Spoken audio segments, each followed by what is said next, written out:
A long time in the making with outstanding results, Barmaids delivers yet another excellent skincare formula. Simple ingredients, quick absorption, it's a healthy skin choice. ICE Serum is the perfect daily nightly eye treatment. With nourishing and protective antioxidants, this lightweight formula absorbs easily into the skin to deliver stunning results. ICE Serum is a powerful combination of natural ingredients which encourages skin regeneration, leads to tightening and toned skin due to astringent qualities, and contains potent antioxidants which help to slow down the visible signs of aging. Hi and welcome to Knitting Blooms. Today is Friday, March 22nd. This is episode number 99. My name is Tina, also known as Bloomingknitter, and welcome to the show. Thanks so much for joining me today.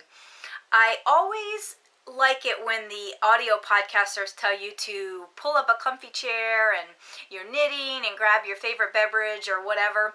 So I'm going to invite you to do that today.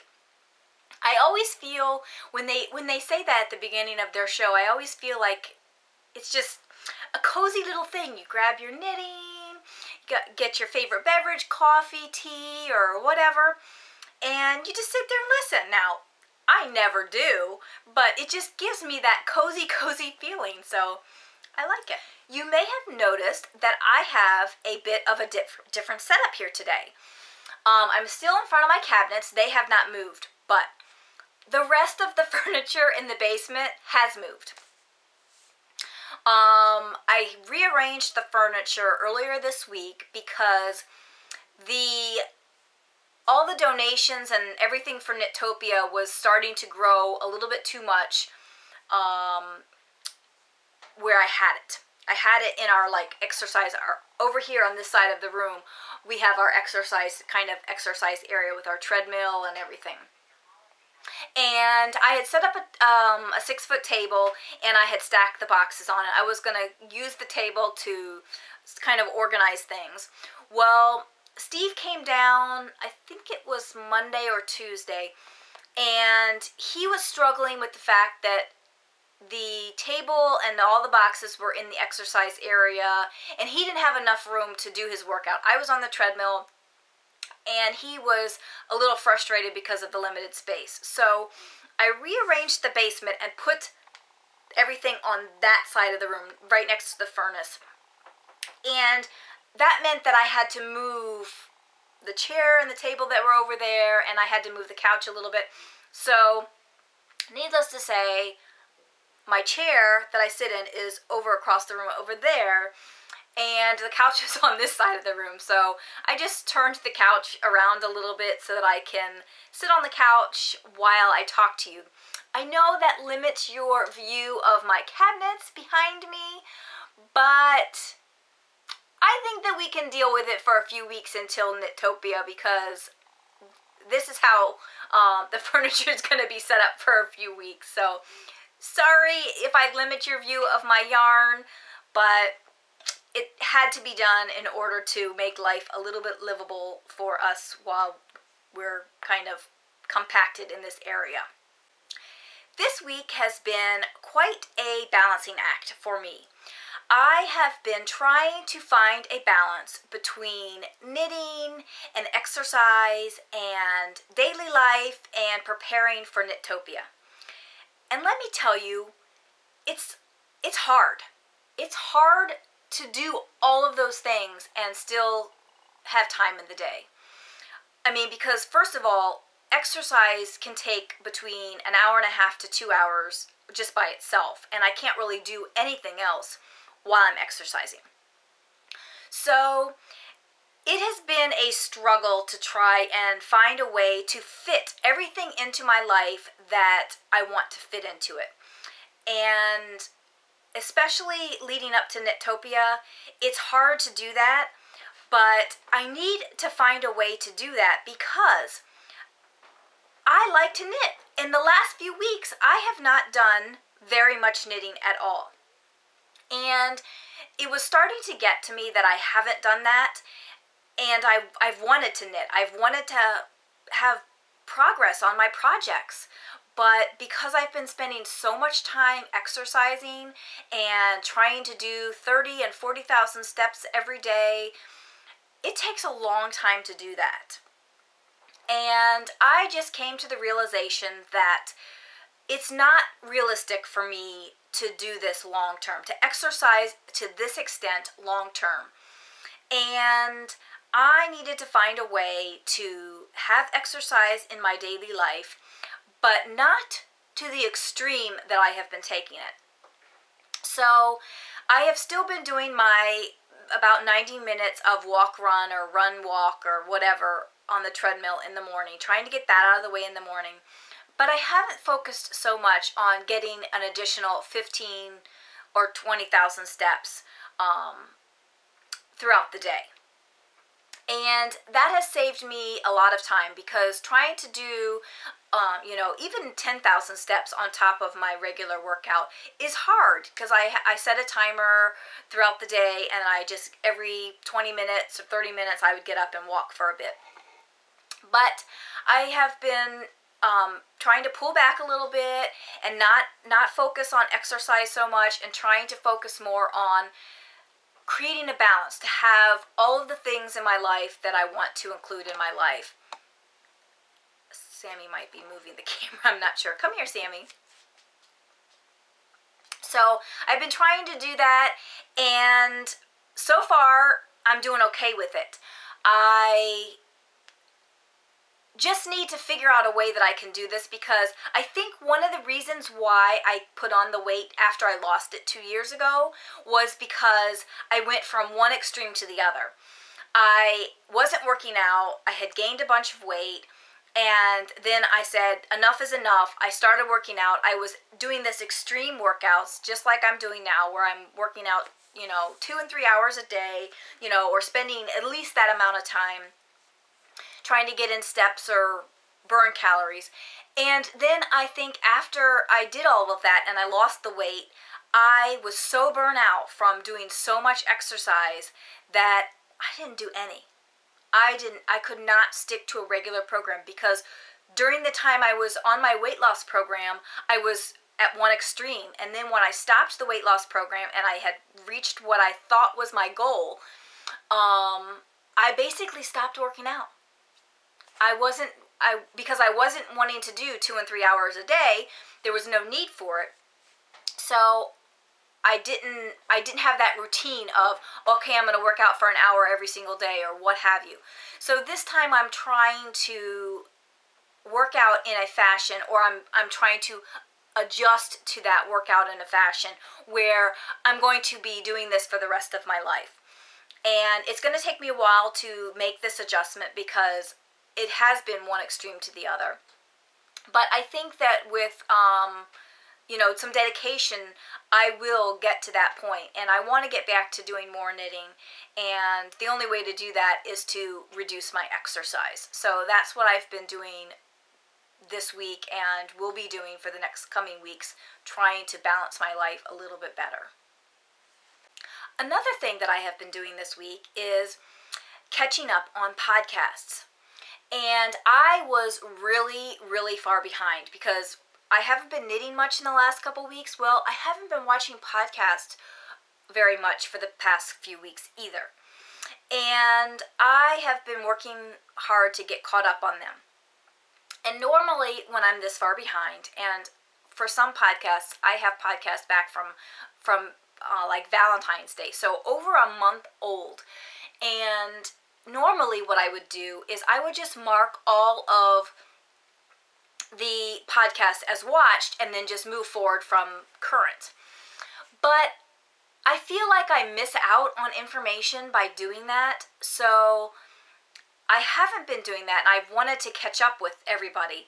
So what I've been doing is I have been listening to or watching a podcast, I'd go back to the first podcast that I have and then watching one right after the other of that particular podcast until I'm caught up. And then I move on to the next one.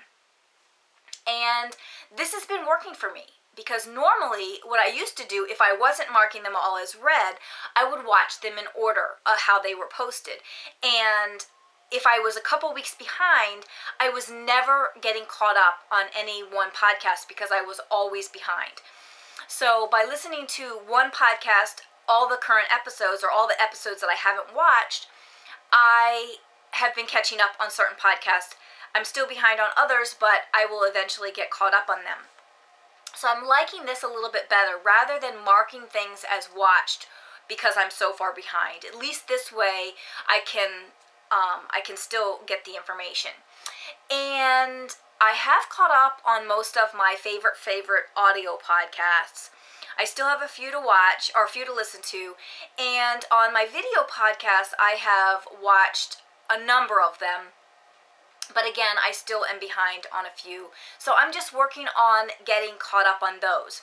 But by watching so many podcasts, I am totally inspired to cast on all the things. Listening to everybody talk about their projects and show their projects, it just makes me want to knit more and more and more and more. And this is great. But I don't want to get overwhelmed with having so many things on the needles because what happens is I get inspired to cast on all the things and then I cast on all the things and then I get overwhelmed because I have too many things on the needles.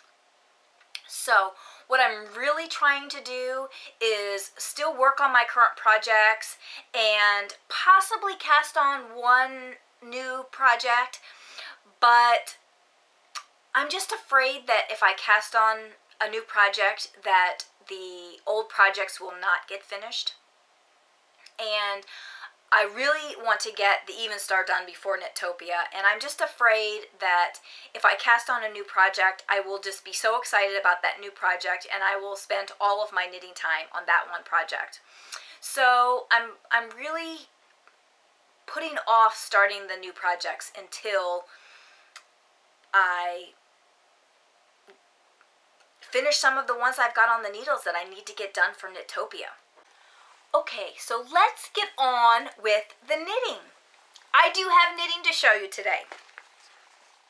In fact, because I haven't shown you knitting in 2 weeks, I decided that not only did I have to show you knitting today, but I also have to show you a finished object. So, just before I sat down to record today, I purposely finished a project. All I had to do was cast off, but I finished my basic socks. I've been working on them for a while. The last time I showed them to you, on this one I was way down here, and this one I just had a little bit to go. I had both of the heels done before. I basically finished these socks earlier this week, but I didn't cast them off because I was thinking that I would use this pair of socks for the cast off for the tutorial for the toe-up sock tutorial. And I left them right at the cast off point until this evening. And I decided to go ahead and cast them off because I decided that this colorway just was not going to be very easy to be seen in the video. So I decided to go ahead and cast them off. And this is some yarn that I hand dyed with jacquard dyes. It is wool to dye for, socks to dye for.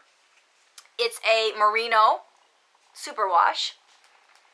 And I dyed it with jacquard's acid dyes. And I dyed it in a bunch of different colors. I just really like how it turned out. I like the short color bursts, and it doesn't really pool noticeably. I know there's a couple places where it looks like it's kind of going in a certain line, but I think it turned out really nice. I love how the socks turned out. I did knit them so that they're just a little bit longer than my foot. So I'm hoping that I will like those. I did not weave in the ends yet because, again, I just cast them off 20 minutes ago, because I thought I needed to show you a finished object. And speaking of ends to be woven in, I think I'm going to be doing a lot of that this weekend, because I have the slipper that I finished for Steve a few weeks ago. I still have not woven in the ends on the preemie blanket that I did for the 3 Stitches podcast. Bad cow person. It's so bad. I need to weave in those ends and get that in the mail. That's going to be one of the goals that I have before Knittopia, is to weave in those ends and get it in the mail to them. I also have not woven in the ends on my Trials with Lace shawl that I did for my sample.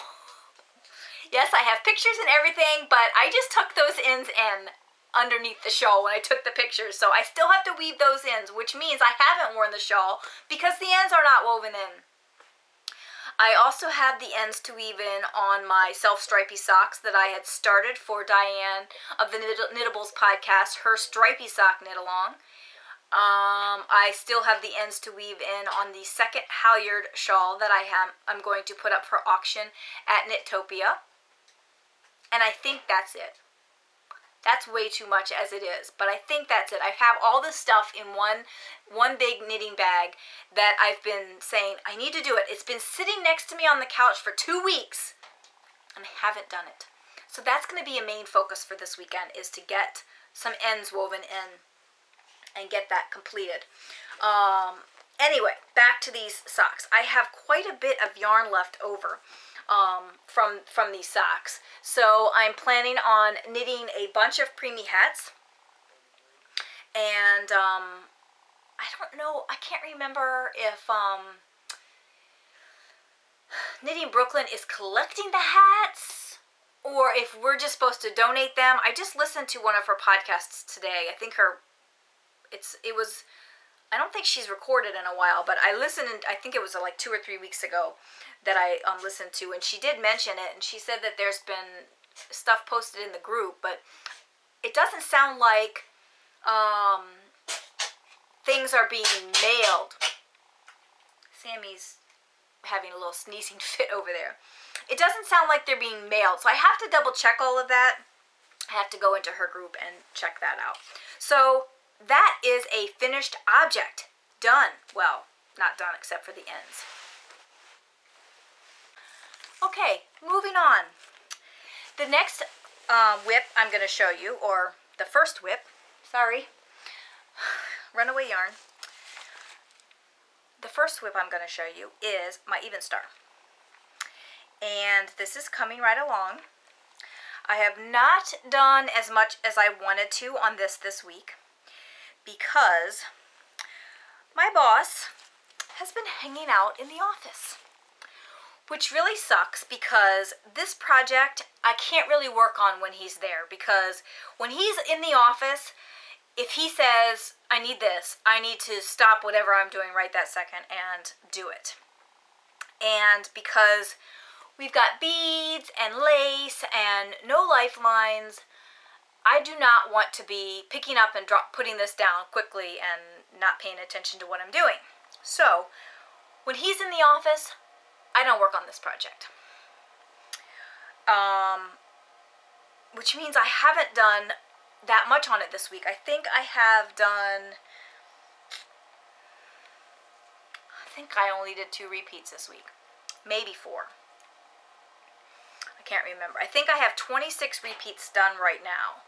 And I'm already behind because I think there's less than 30 days to Knittopia. And this has to be done at Knittopia. It has to be done the first weekend. At least the first weekend, because I need to block it. But I have been working on it. It's coming right along. Like I said, I have 26 repeats. It's coming off of the needles quite a bit. You can kind of see how the gradient is coming out. It's beautiful. I love it. It looks very cool. Let me just make sure I'm not going to lose my stitches. But I will show you a close-up of the beading. Love the beading. I love how it's turning out. It's just absolutely gorgeous. I still have not mastered the chart on the right sides. I have not mastered the chart by the rows. But on the wrong side, I can pretty much do the wrong side without reading the chart, as long as I've done the right side correctly. So it's coming along. Like I said, I have 26 repeats, and there's a total of 56. So I have 30. Gosh, I thought I had 32. So I must have done 4 repeats this week. So I have 30 repeats left, and there's less than 30 days till Knit-topia. So I need to hurry up and get this done. So, like I said, haven't worked on it that much this week because the boss has been in the office, and I haven't really been working on it at home either, because it just seems like everything else comes up when I'm at home, and I'd like to be able to work on, when I work on this project, I like to be able to get a number of rows done, preferably an entire repeat, but I haven't had that kind of knitting time at home lately. So I am still pushing to get this done before I leave for Knit-topia. One thing that I did learn this week by catching up on podcasts, I learned from Gigi from the Knitmore girls about putting a bead on your super floss. So I can't even show you on this piece. So on the super floss, there is this, Sammy, please. I know you like this project, but I don't want you to touch it. Let me just pull out a fresh piece of super floss. So on the super floss, you have this spongy kind of section. And then you have a section with just regular, trying to show you that, regular dental floss. So on this spongy section is only, I don't know, about 4 or 5 inches long. And before, I would only use the spongy section. I would tie a knot at the end of the spongy section and just thread my beads and only use the spongy section to keep my beads.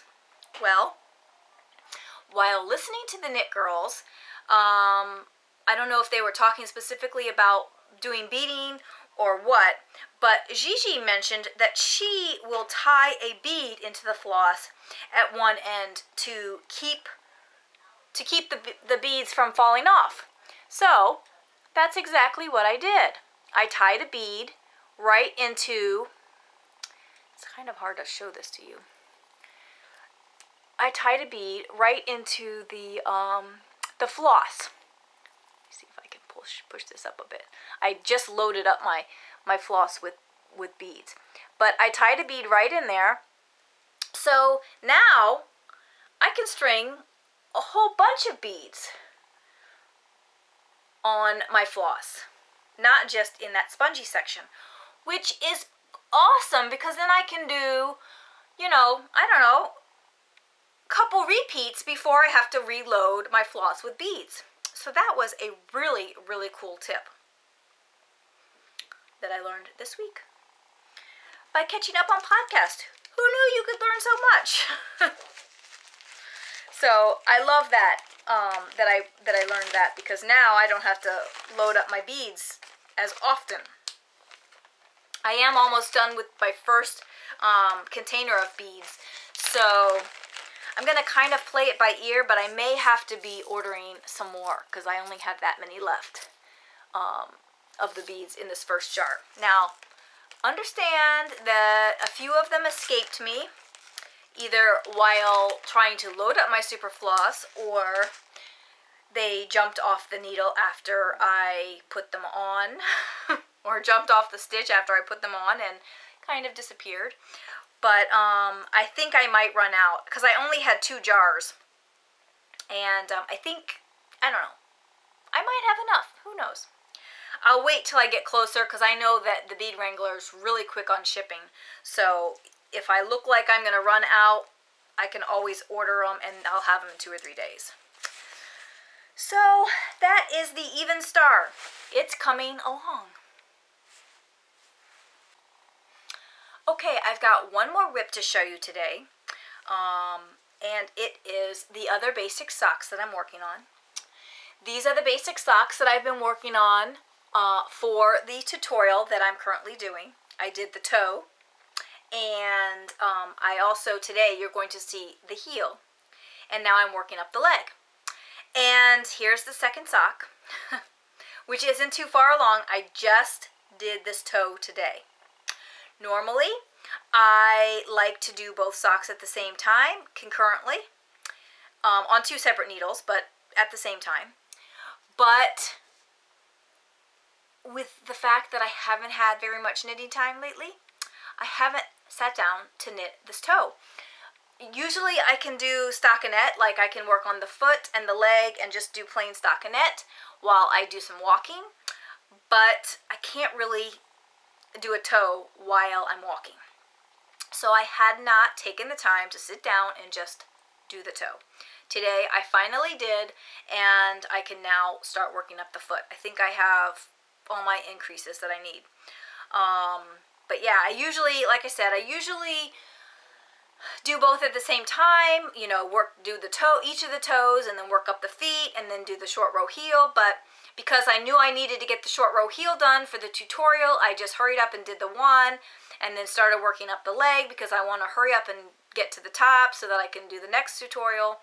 Because I don't want you guys to have to wait too long between tutorials. So I'm a little bit behind on this one, but it is what it is. So this is my my last whip to show you today.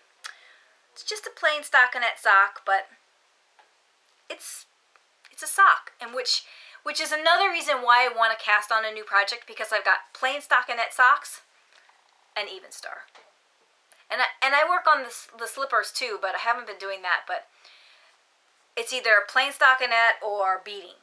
There's no middle ground in there. So that's one of the reasons why I really, really, really want to cast on a new project. But I'm really going to try and not do that just yet. I need to try and get further along on the Even Star. I still want to get a couple more pairs of slippers completed before Knittopia. I mean, we only have like, I think it's 3 weeks. Hang on, I got this fancy new app on my phone that tells me how many days to Knittopia. So let me just take a quick look. We have 28 days and 12 hours until I go to Knittopia. I'm sorry, did I say 28? I said it's 25 days and 12 hours. That's just craziness. 25 days. So that's a little over like 3.5 weeks. I would have to do a pair of slippers every week. A pair of slippers every week to get the pairs of slippers that I want to have done for Knittopia. That's very doable for me, because I can knit a pair of slippers, my size slippers, in about 6.5 to 7 hours of knitting time. But when I'm only knitting for a couple hours a week, that's not going to help when I'm trying to get the Even Star done. Now I forgot to tell you, when I have figured out that it takes me about 40 to 45 minutes to do a repeat on the Even Star for the chart. And the reason I know that is because I've been watching Lost. I've been re-watching Lost while I'm knitting on it. And I can get in about a repeat during an episode. So that's my knitting this week. I have been doing a tiny bit of spinning, but I didn't bring any to show you. I got so carried away with making sure that I had my knitting to show you that I did not bring over the spinning. So spinning will have to wait until next week. So let's move on to the short row heel tutorial. Now, I do show you this in two different ways. I show you on the socks that I'm currently working on, which are on size 0s. And because I didn't think that you could get a real good look at what I was doing, I also showed you on a worsted weight yarn with some larger needles, so you can get a better view. I'm hoping that the color of the yarn is okay for the video. I think it turned out fine, but I hope you enjoy it. So here it is. In this tutorial, I will be going over how to do the short row heel that I use in my basic sock pattern. We started the sock tutorial last week with the toe of the sock. I have done my toe and I have worked up the leg, and I'm now ready to do the short row heel. In my pattern, the basic sock, all the information how to do it step by step is in the pattern. I will also be adding some additional notes in the coming weeks to include how to use stitch markers also if you have difficulty remembering where you are or reading the knitting well enough to be able to see exactly where you are. So we're going to go ahead and start the short row heel. But first, I want to go over again. When I started my toe, I cast on 14 stitches along in the center. So I'm going to decrease down to 14 stitches on my heel as well. Okay, so let's get started. I am on the foot of my sock, and I know this by where my tail is. If you remember, when I started my toe, my tail was on the left side, and that told me that I was at the beginning of the round. Now my tail is on the right side, which tells me that I'm in the middle of the round and on my heel now. So we're going to start working our short rows. And this is done by only working across part of the stitches and then back and forth. So we're going to start by knitting across until you have one stitch remaining on this first row.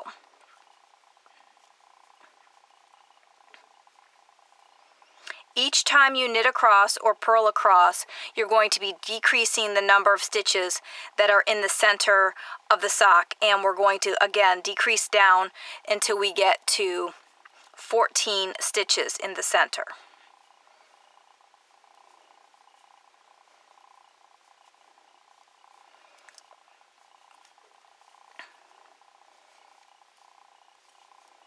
And I think I have 34 stitches across my heel, so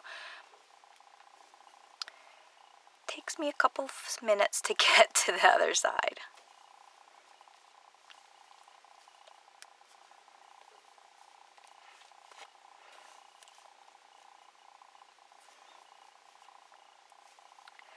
And once I get to actually we're going to go to 2 stitches, I'm sorry. We're not going to wrap the last stitch. That stitch is going to remain there. We're going to wrap the second to last stitch. And I always wrap my stitches from back. And when I say back, I mean the back of the work, because that's where my yarn always is. I always wrap from back to front. But I slip the stitch first, and then I wrap around the needle from back to front, and then I slip that stitch back to that needle. And now that stitch is wrapped. Now I can bring the yarn back to the back. And then I can purl across to 2 stitches from the end on this side.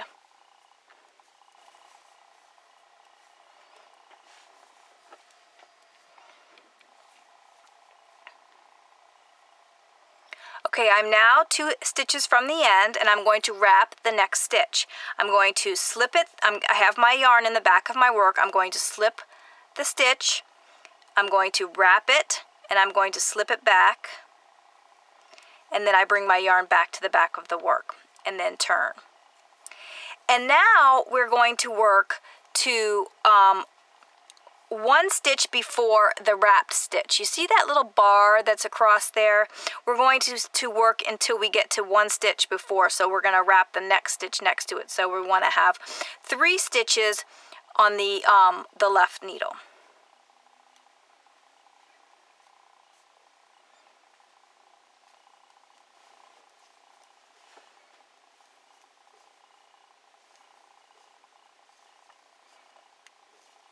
So we're going to stop at 3 stitches because we see that bar, that stitch is already wrapped, so we're going to wrap this stitch. So we're going to slip the stitch, wrap the yarn around it, and then slip it back.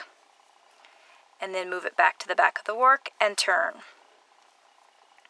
And again, all the step-by-step instructions are in my pattern if you would like to purchase that pattern, but it's not necessary to purchase the pattern unless you want more detail instructions. And then we'll purl back to 2 stitches. Now, on the back side, it's more difficult to see where you left off, but you can always turn the work over and see where you left off. You can see the bar right there.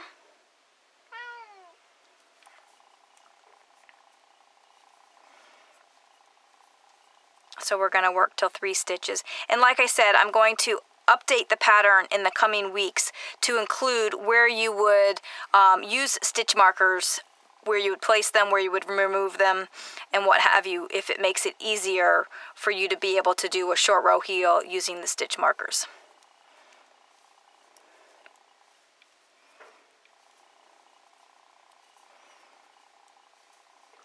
So here we are at 3 stitches.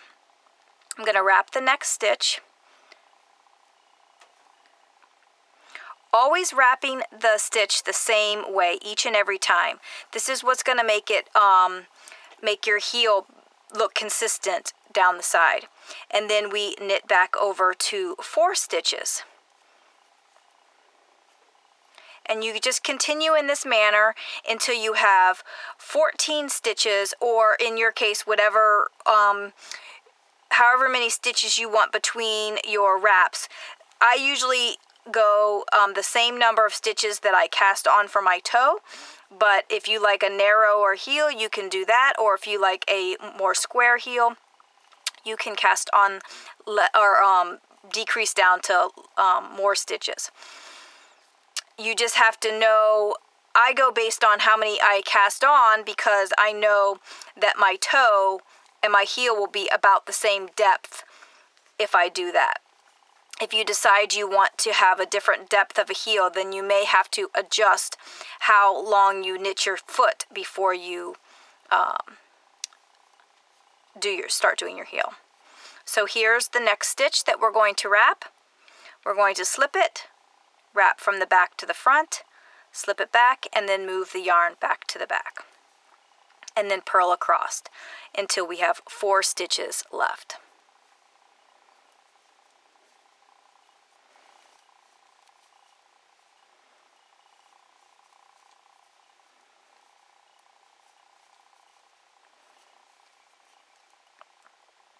And here we are with 4 stitches. We're going to wrap this next stitch, slip it, wrap the yarn to the front, slip it back, and then wrap it to the back. And I will just continue this on, and then I will come back and show you how to re-pick up those stitches.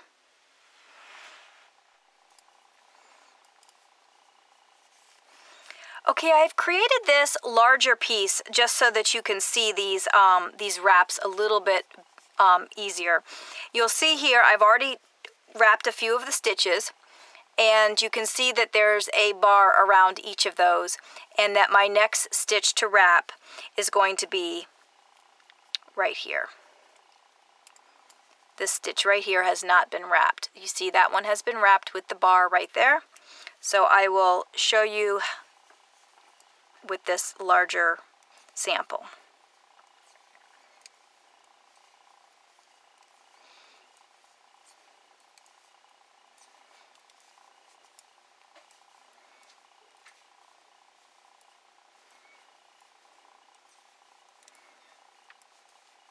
So here's the stitch that we want to wrap. You will see that there is no bar across like there is on that stitch.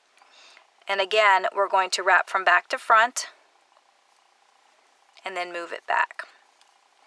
And then turn and then purl back.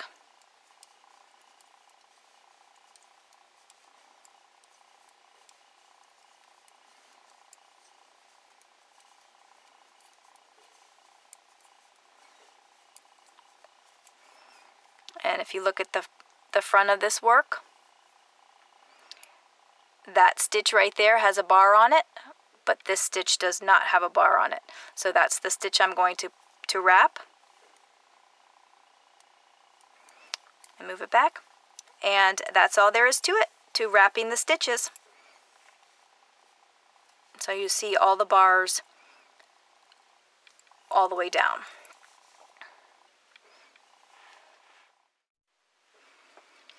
Okay, I have now created all of my wraps. I have 10 wrap stitches on either side of the center 14. And now I'm able to go back and pick up those wraps. And like wrapping the stitches, you want to pick them up in the same way each time to make it look consistent on the side. So we're going to start by knitting across. We always want to start these sections on right side rows. So we're going to knit across to the first wrapped stitch. In this first row, this first 2 rows, we're just going to pick up and knit the wrap. We're not going to knit it with the other stitch.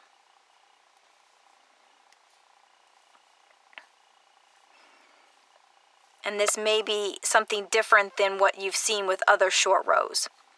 So I am to my first wrap stitch here.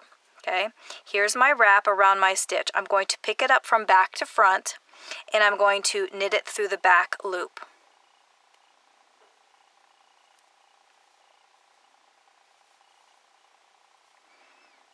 Okay, and then I'm going to turn, and I'm going to slip that stitch back onto this needle. I'm not going to knit it again.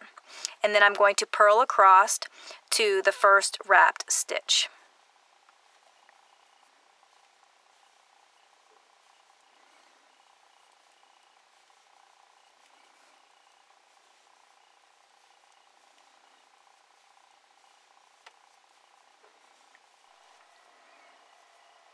So here's the first wrap stitch.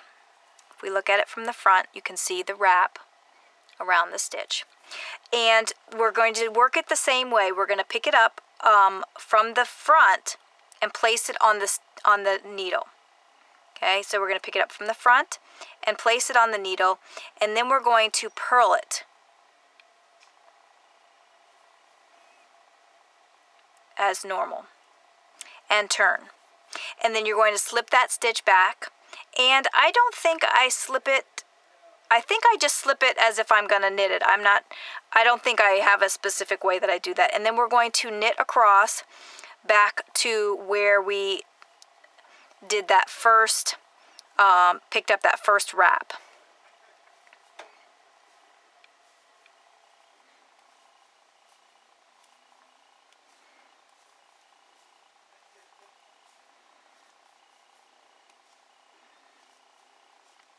And again, if it's difficult for you to see where you are, I'm going to, like I said, put the notes in for the stitch markers. But this is my wrapped stitch. You can see the stitch twisted there.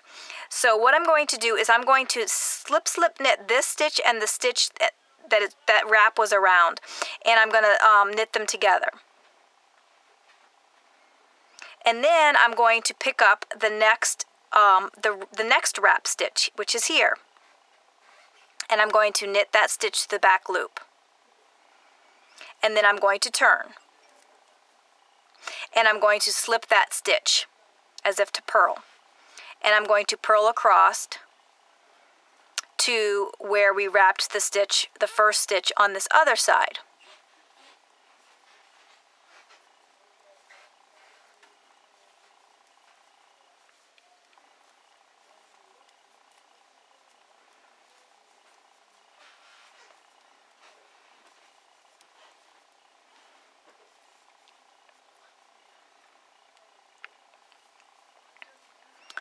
So here's my wrap stitch. You see here, this is the stitch that's the wrap. This is the wrap here, and that's the stitch that I created. So I'm going to purl these two together, where I picked up the wrap and knit it, and the stitch that it was wrapped around. And then I'm going to work the next wrap pick it up from the front and put the needle on, put it on the needle, and then purl that stitch. Then I'm going to turn and slip that stitch. I think I slip it as if to purl, I'm not sure. I do it so naturally. And then knit across until you get to where you've picked up that last stitch.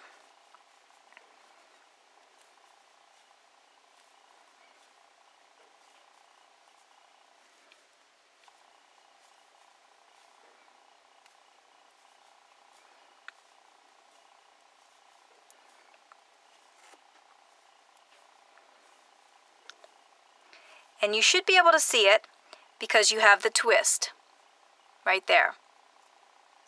And again, it's easier with the variegated yarn because it's a slightly different color, but if you have trouble with it, I will have you give you the information for the stitch markers.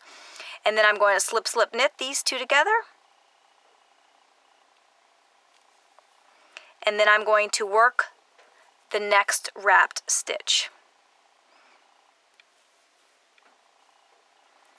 Turn, slip as if to purl, and purl across.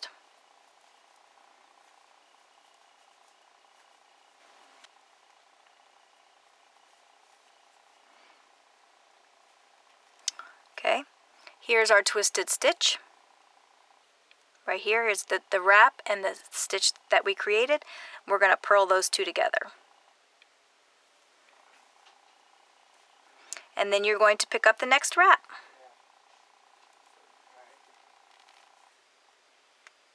And you're going to purl it. And then you're going to turn and you're going to continue in this fashion until all those stitches are picked up.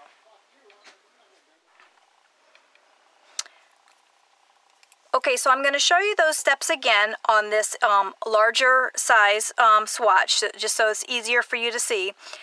We're going to start again by working the first wrap stitch because we don't have any wrap stitch worked here. So we're going to knit across to the first wrapped stitch.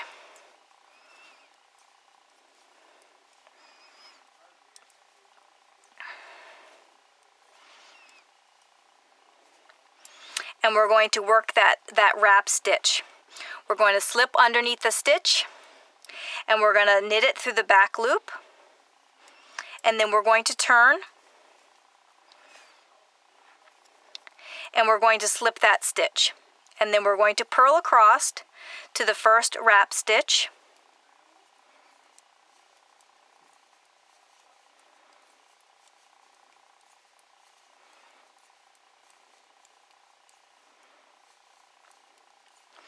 and we're going to lift it up from the front, and we're going to put it on the needle, and then we're going to purl it. And you'll notice that I am twisting those stitches when I pick them up. And then you're going to turn and slip and then work across to those the worked wrap stitch.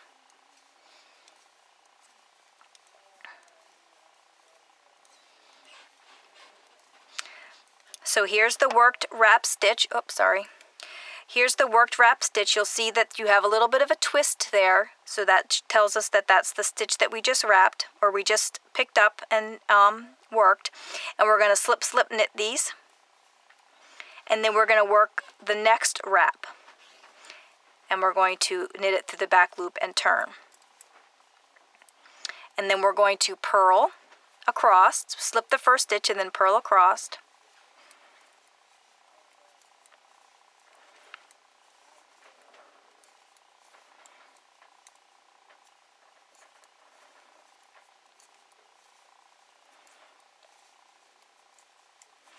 To our worked wrap, and we're going to purl those two together. And then we're going to work the next wrap stitch. Slip it on the needle and then purl that stitch and turn.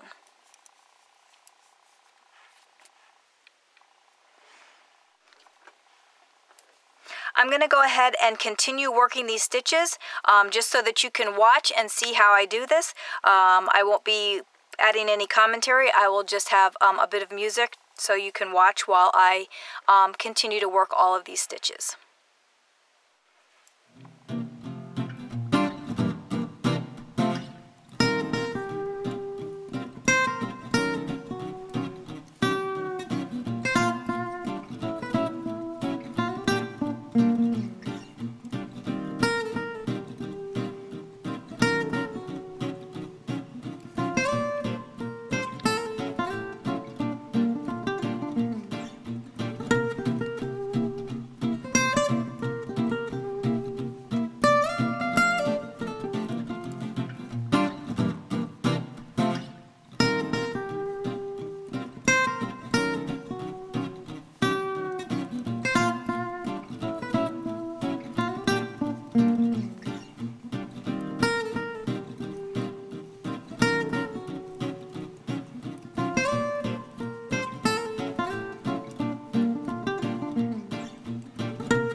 Okay, so all the wrapped stitches have been worked.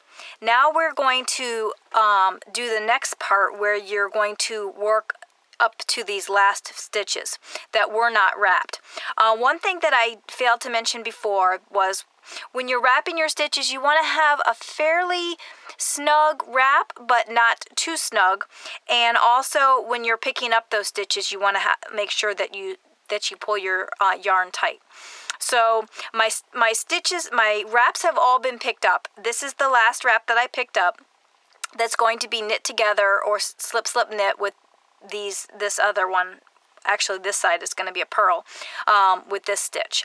But I'm going to work across. I'm going to slip that first stitch, and I'm going to work across to that last stitch that was wrapped and its companion wrap stitch.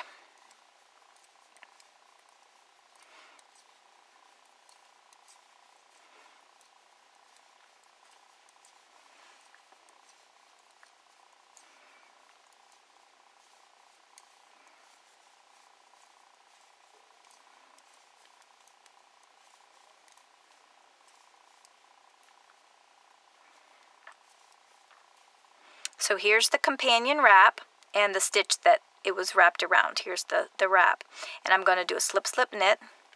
Now normally this is where you would pick up the wrap here, but there's no wrap to pick up. So we're just going to make one in this spot. We're going to pick it up and make one with that bar between. And then we're going to turn, slip that stitch, and then purl across.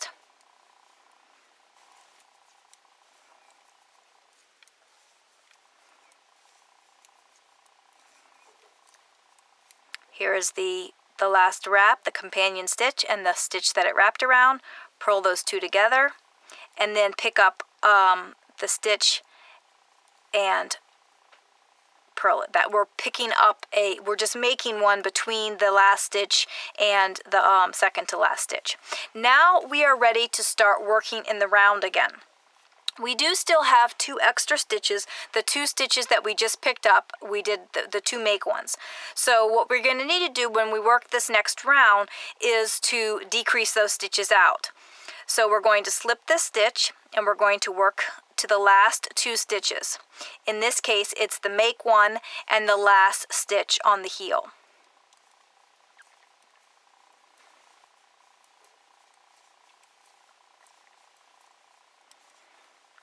Okay, so here's the stitch that we just made. We're going to slip knit with the last stitch here.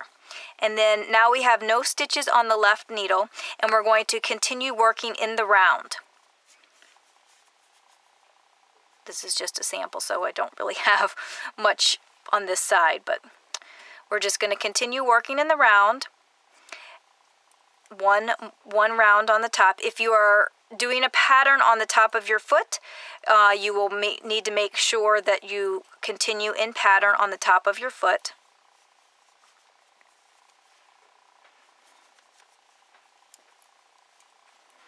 And work across the top of the foot.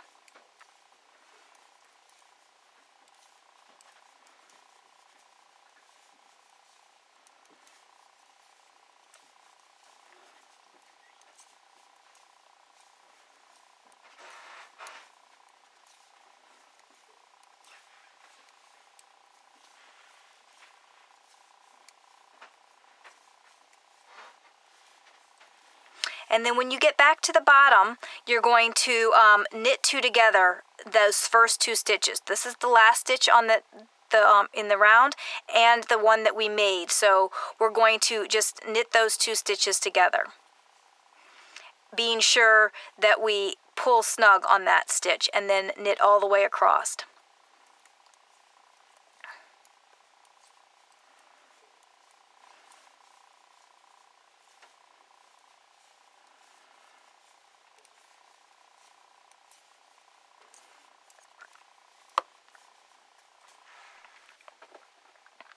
Okay, I just want to show you again the last of the steps for the heel.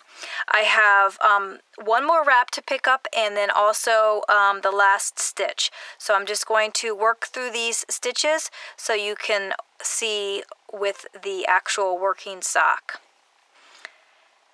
So I slipped that first stitch, and I will work across until I get to the companion stitch for the wrapped stitch and the wrap stitch, and I will do a slip slip knit them together.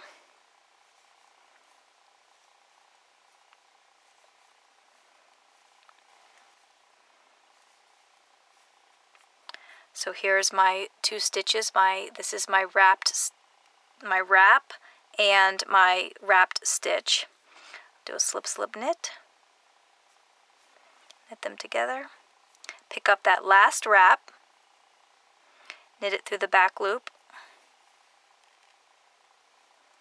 and turn. Slip the first stitch and then purl across.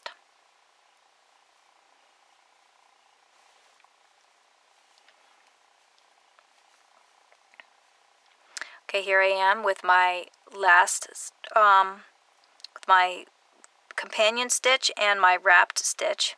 Purl those two together. Pick up the last wrap on this side and purl that stitch. And turn.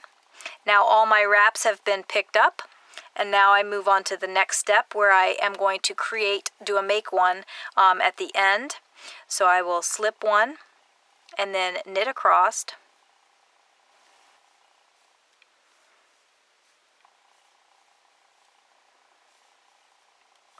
And here's my wrapped stitch and my wrap.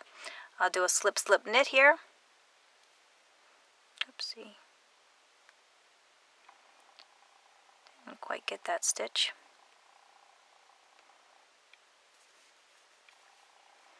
Knit them together and then do a make one here in this spot.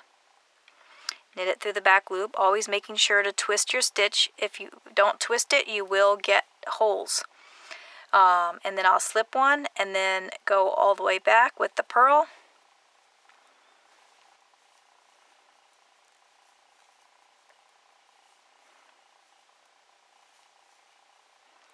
And here's the last two.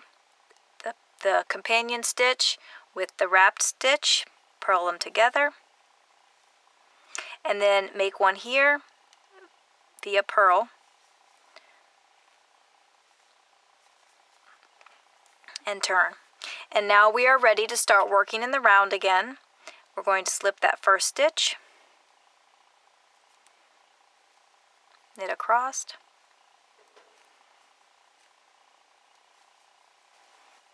remember we still have 2 extra stitches on here, which we need to decrease back out, which we will do here.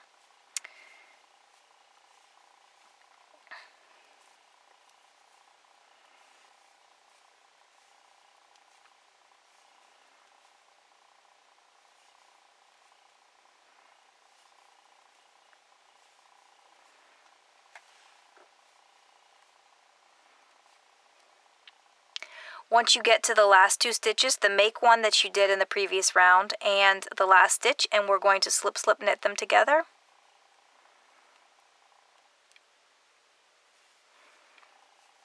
Now you have no more stitches on your left needle, so we're ready to go ahead and work in the round.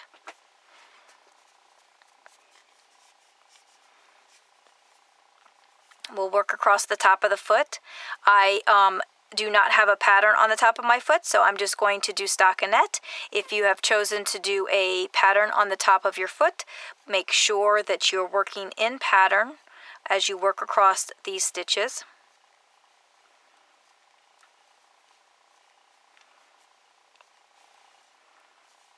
Now that I've worked across the top of my foot, I'm ready to move back to the heel again, but remember we still have 1 extra stitch over here that we need to decrease out first. So we're going to knit those first 2 stitches together. This stitch second from the end is the make one that you did, and then this is the first stitch. So we're going to do a knit 2 together, and then we're going to work our way across.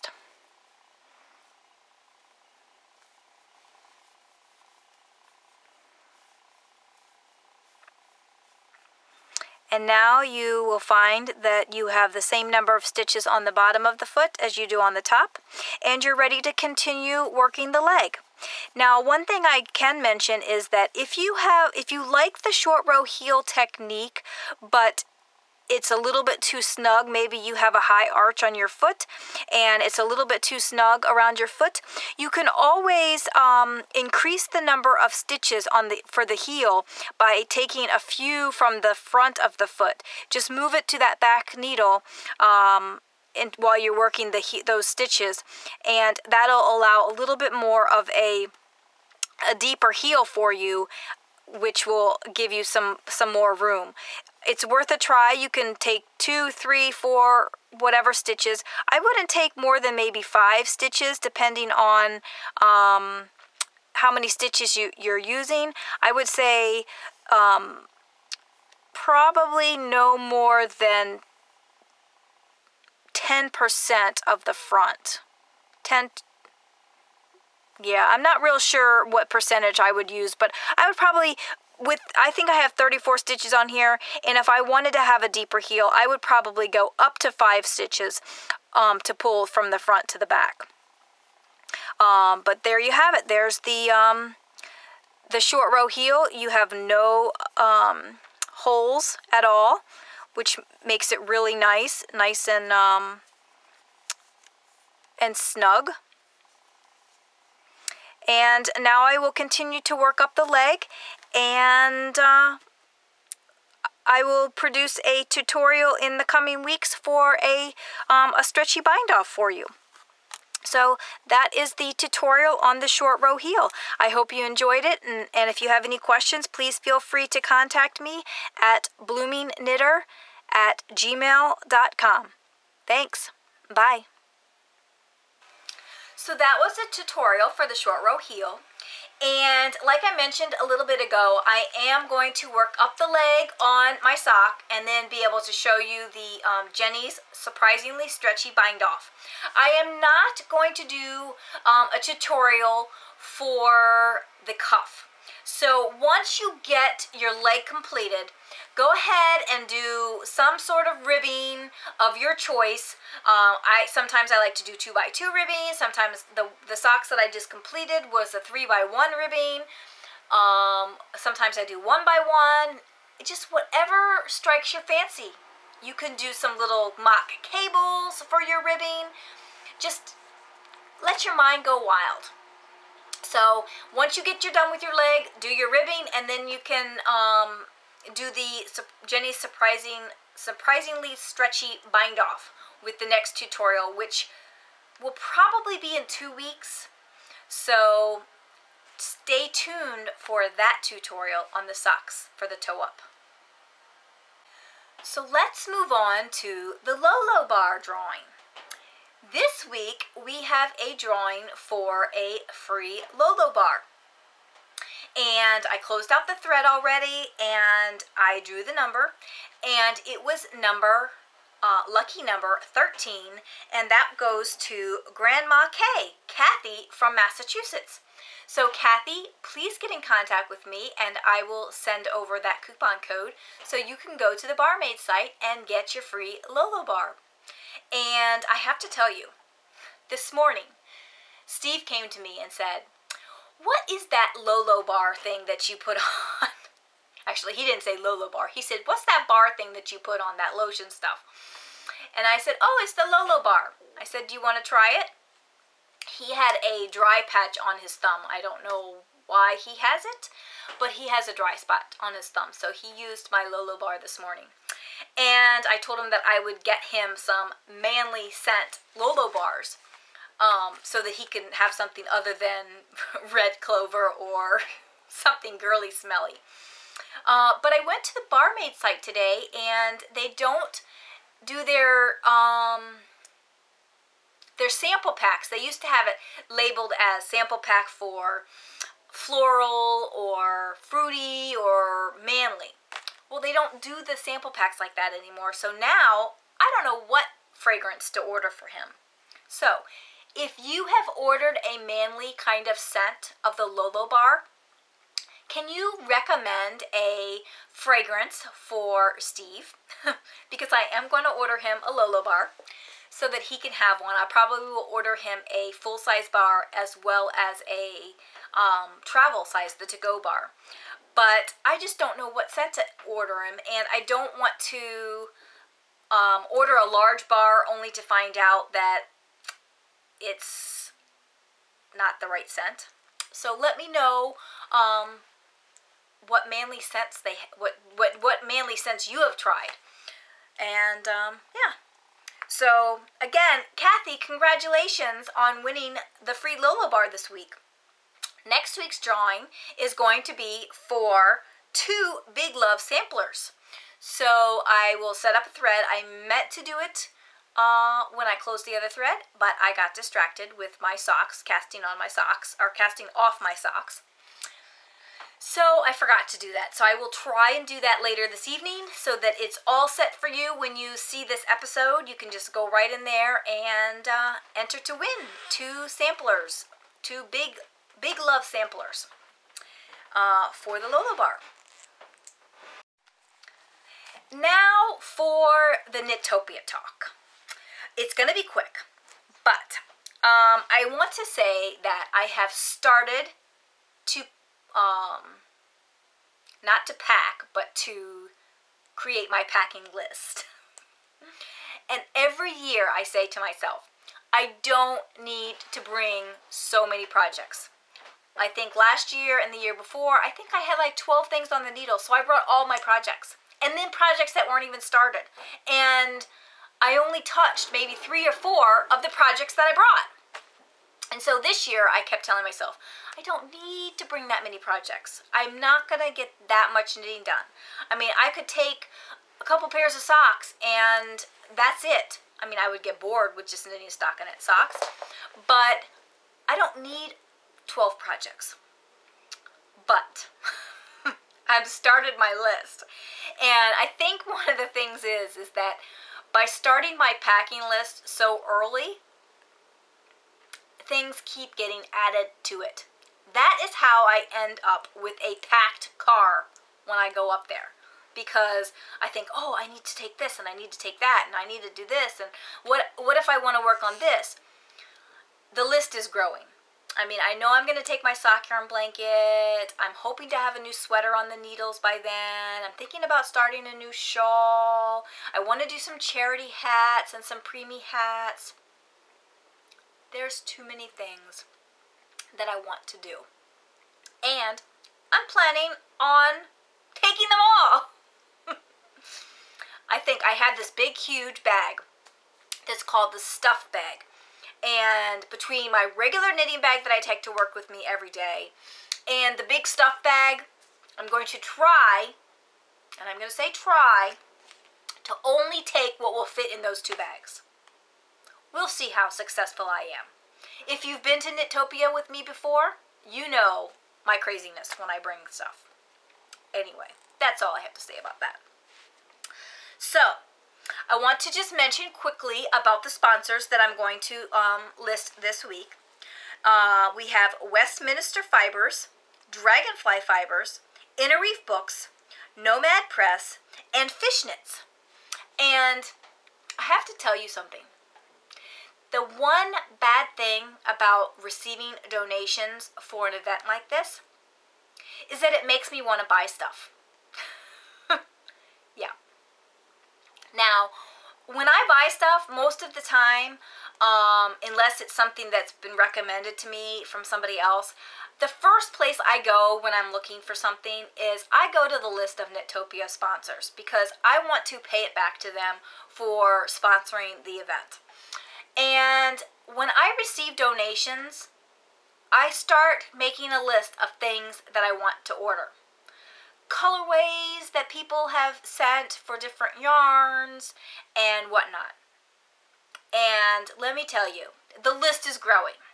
Yes, it is. It's growing. That's the only bad thing about getting donations is that I want to buy everything. Because these donations are not for me. I can't keep these things. So now I have to go out and buy them. Which is totally fine, but I have too much stuff already. I need to knit what I have. But it's fun to receive the donations and to see all of the different products and to actually touch them without having to buy them right away, but then to know, oh yes, I definitely want to get this at some point in the future. So I make a list of things that I would like to purchase and who sells them, so that I can make sure that I go to their websites when I'm ready to purchase them. So if you are going to Knittopia, or if you just want to say thanks to the vendors who are sponsoring Knittopia, please go check out the list on either the Knitting Blooms website or the Knittopia website and visit those sponsors and give them a little love with a purchase. So that's about all that I have for you this week. Because I am trying to scale back on my exercise, I'm hoping to get some knitting done this weekend. I'm hoping that I have a weekend filled with knitting. I doubt that's going to happen, but I'm hoping. After I have a couple of household chores that I need to do, and after I get those done first thing tomorrow morning, I am planning on spending most of the day knitting and working on tutorials for you guys. I am going to hopefully get the tutorial done for the over-dyeing that I've been trying to do for a couple of weeks now that I just haven't had time to do. And I'm also going to start a series on making the sock yarn blanket. I've had a number of people mention that they're interested in learning how to make the sock yarn blanket. So I'm going to start a tutorial series on making the sock yarn blanket. Everything from how to start the squares, to join the squares, to the I-cord edging. I want to show you a couple different ways on how you can put them together, to put the squares together, and so forth. So I'm going to start a series on that. I don't know how many videos I will get done this weekend. But that's one thing I want to try and work on, because when I am away at Knittopia, you are only going to get quick clips from the cabin, from my iPhone, because there's no internet there, so I will not be recording a full episode. And if I do record a full episode while I am there, it will not get uploaded until I come home, because the only place I can go for free Wi-Fi is like McDonald's, and I'm not going to sit there for 2 hours or 3 hours while the thing uploads. So I'm only going to be giving you short clips from Knittopia, but what I'm going to try and do is pre-upload some tutorials that I can just pop in on my phone and mark as make it public, so that you will have new stuff to watch while I'm away, even though I'm still going to be posting the daily updates. So I'm going to be working on that this weekend. I do want to get in 7 miles tomorrow, 7-mile run tomorrow, and a 9-mile run on Sunday. And that will probably take about an hour and a half, a little under an hour and a half for Saturday for 7 miles, and probably almost close to an hour and 45 minutes on Sunday. So, and I'm trying to run the full 7 and 9 miles. Now, 7 miles is nothing because I've run like 9 or 8.5 before. I have never run a full 9 miles before. So that will be my test, I guess. I'd like to run 9 miles. I'm trying to build up so that I could run a half marathon. Not really going to run a half marathon, but I want to be able to run the distance for a half marathon. So that's what I'm planning for the weekend. Knitting, exercise, running, tutorials, more knitting, and maybe just some relaxing. But I do have some chores to get done, so I'm going to try and, like I said, get all those things done tomorrow morning, and then have the rest of the weekend to just do whatever. So I hope you guys have a great weekend and a great week to follow, and I will talk to you next week. So bye for now.